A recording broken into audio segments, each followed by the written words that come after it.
This song's called Highlands. I wrote it many years ago, and it's on my first record.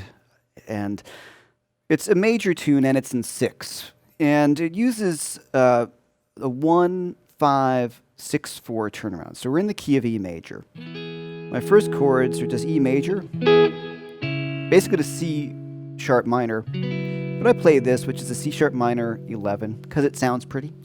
C sharp minor is basically the chord. Back to E again. 4, 5, 6, 1, 2, 3. Now here's the part that we're going to come across a lot in music. E, B major, C sharp, A. So C sharp minor to A. Then I end up by going C sharp minor, A major 7, back to C sharp minor. So this, you've heard that a million times, right? That's probably one of the most common chord progressions. So what we see, hopefully, is that it's all about the melody. The chord progression can be really common, and how many melodies can you come up with over that chord progression and throughout musical history? Apparently a lot. So the minor version of it, while we're at it, is, right? So starting on the C sharp minor, C sharp, A, E, B. All right, now the melody of the song, and as with most popular songs, is going to use chord tones. Now, I'm pretty much playing everything in an E major pentatonic scale. So,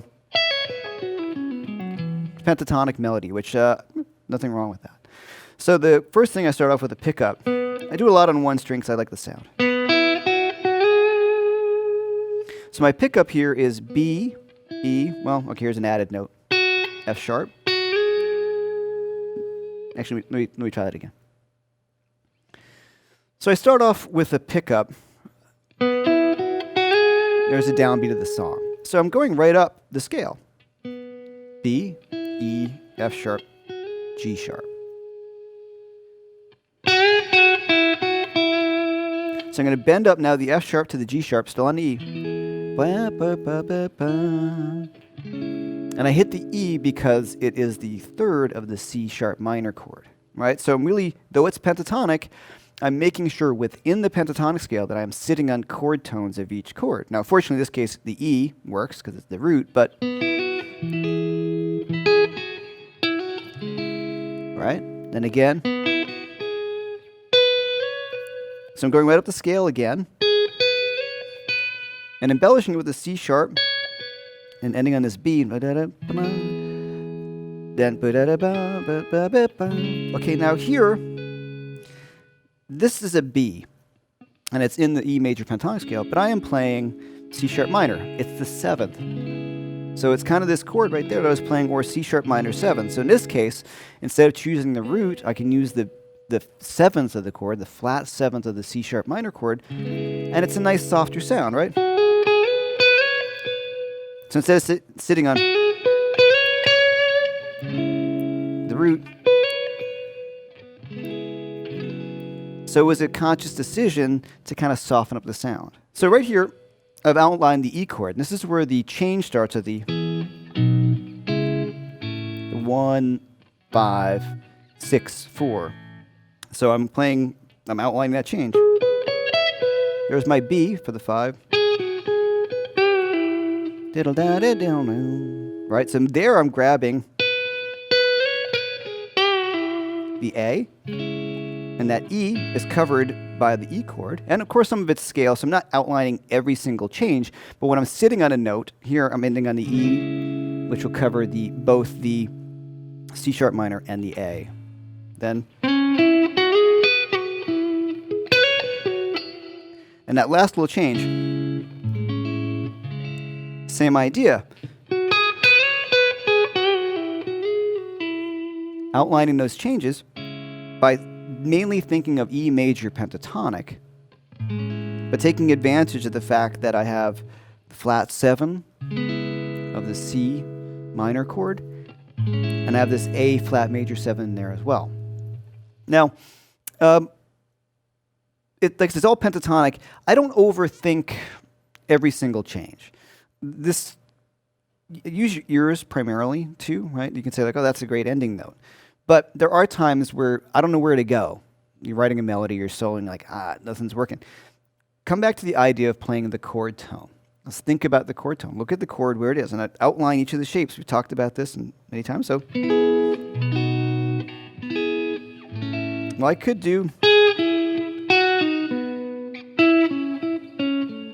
right? Just I didn't do that in the song because I didn't think that was the sound of the material. But I can just take the chord shape and work out a melody off of that, and that gets me out of pickles musically. If I'm thinking, well, I want to play something cool here, I'll just think about the notes in the chord. What I've also done in this song, and this is just a real guitar player thing, I try to take advantage of, and I think about these things all the time, is tonal considerations that the guitar will give us. I could have played the whole melody in one position, but I didn't want to because that sounds a certain way. So I chose to play a lot of it on one string.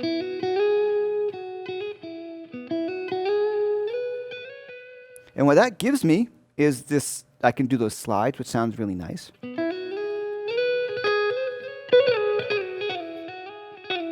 Right? And the tune's got a kind of a Celtic feel to it. So that to me sounds a little bagpipey. So sonically, I made a decision to try it on those strings. I didn't write it that way. I wrote it in one position. But then I want to think as a guitar player, well, how can I take advantage and really exploit what we can do on the instrument? So that's one thing. Work out a melody on one string or two strings and think about the timbre of the string.